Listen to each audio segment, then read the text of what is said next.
ಪಶುವೈದ್ಯಕೀಯ ಹಾಗೂ ಮೀನುಗಾರಿಕೆ ವಿಜ್ಞಾನಗಳ ವಿಶ್ವವಿದ್ಯಾಲಯದ 14ನೇ ಘಟಿಕೋತ್ಸವ ಸಮಾರಂಭವನ್ನು ನಿನ್ನೆ ಬೀದರ್ನಲ್ಲಿ ಪಶುಸಂಗೋಪನೆ ಮತ್ತು ರೇಷ್ಮೆ ಸಚಿವ ಕೆ ವೆಂಕಟೇಶ್ ಉದ್ಘಾಟಿಸಿದರು. ಈ ವೇಳೆ ಕರ್ನಾಟಕ ಪಶುವೈದ್ಯಕೀಯ ಹಾಗೂ ಪಶು ಮೀನುಗಾರಿಕೆ ವಿಜ್ಞಾನಗಳ ವಿಶ್ವವಿದ್ಯಾಲಯ ಕುಲಪತಿಗಳಾದ ಪ್ರೊಫೆಸರ್ ಕೆಸಿ ವೀರಣ್ಣ, ಬೀದರ್ ಜಿಲ್ಲಾಧಿಕಾರಿ ಶಿಲ್ಪಾ ಶರ್ಮಾ ಸೇರಿದಂತೆ ಮತ್ತಿತರರು ಉಪಸ್ಥಿತರಿದ್ದರು.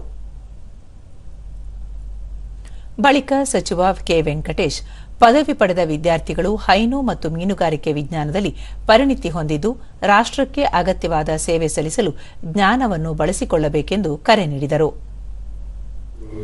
ಪಶುವೈದ್ಯಕೀಯ, ಹೈನು ಮತ್ತು ಮೀನುಗಾರಿಕೆ ವಿಜ್ಞಾನಗಳಲ್ಲಿ ಪರಿಣಿತಿಯನ್ನು ಹೊಂದಿದ್ದೀರಿ ಮತ್ತು ನಮ್ಮ ರಾಷ್ಟ್ರಕ್ಕೆ ಅಗತ್ಯವಾದ ಬದಲಾವಣೆಯನ್ನು ತರಲು ಈ ಜ್ಞಾನವನ್ನು ಬಳಸಿಕೊಳ್ಳುವುದು ನಿಮ್ಮ ಅತ್ಯ ಕರ್ತವ್ಯವಾಗಿದೆ. ನಮ್ಮ ಪದವೀಧರರು ನಮ್ಮ ಸಂಬಂಧಿತ ಕ್ಷೇತ್ರಗಳಲ್ಲಿ ಮುಂಚೂಣಿಯಲ್ಲಿರಲು ನಿರಂತರವಾಗಿ ವಿಕಸನಗೊಳ್ಳಬೇಕು, ನೈಜ ಪ್ರಪಂಚದ ಉದ್ಯಮದ ಪ್ರಸ್ತುತತೆಯಿಂದ ತುಂಬಿರಬೇಕು ಮತ್ತು ಉದ್ಯಮಶೀಲತೆಯ ಮನೋಭಾವವನ್ನು ಹೊಂದಿರಬೇಕು. ಪ್ರೊಫೆಸರ್ ಕೆಸಿ ವೀರಣ್ಣ, ವಿಶ್ವವಿದ್ಯಾಲಯದಿಂದ ಒಟ್ಟು 96 ಚಿನ್ನದ ಪದಕಗಳನ್ನು ನೀಡಲಾಯಿತು.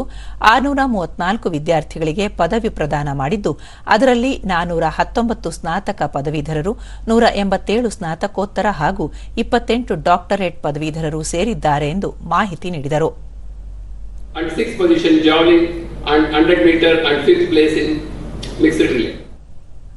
ದೂರದರ್ಶನದೊಂದಿಗೆ 9 ಚಿನ್ನದ ಪದಕ ಪಡೆದ ವಿದ್ಯಾರ್ಥಿ ಆದಿತ್ಯ ಚಿದಾನಂದ್ ಪ್ರಸ್ತುತ ಬೆಂಗಳೂರಿನಲ್ಲಿ ಸ್ನಾತಕೋತ್ತರ ಪದವಿಯನ್ನು ವೆಟರ್ನರಿ ಸರ್ಜರಿ ವಿಷಯದಲ್ಲಿ ಮಾಡುತ್ತಿದ್ದು, ನಂತರ ಪೆಟ್ ಪ್ರಾಕ್ಟೀಸ್ ಕಡೆ ಹೋಗುವ ಆಕಾಂಕ್ಷೆ ಇದೆ.